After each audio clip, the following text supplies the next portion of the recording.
Hi guys, welcome back to our channel. Pag-uusapan naman natin muli si Enrique Hill.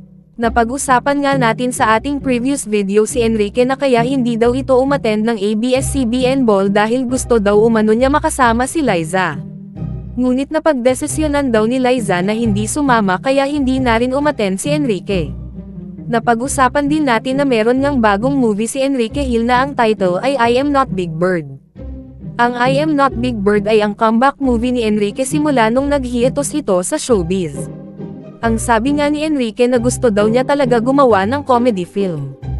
Ang story nga ng I Am Not Big Bird ay tungkol sa isang lalaki na pupunta sa Thailand kasama ang kanyang mga kaibigan at mapagkakamalan na sikat na porn star.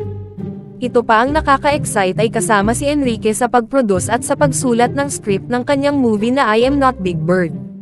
Na-release na nga ang teaser ng pelikula at talagang makikita natin kung gaano kaganda at nakakatawa ang pagganap ni Enrique sa kanyang comeback movie.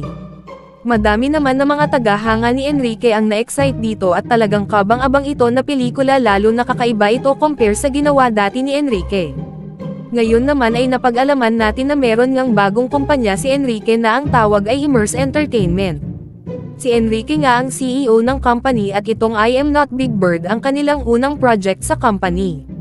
Makikita nga natin kung gaano kagaling si Enrique sa pag-arte at makikita din natin kung gaano siya kagaling mag-produce ng pelikula. Wala pang ang official release date ang movie ni Enrique pero excited na nga ang kanyang mga tagahanga mapanood ito. So ano say ninyo dito guys? Comment your thoughts below and don't forget to subscribe to our channel.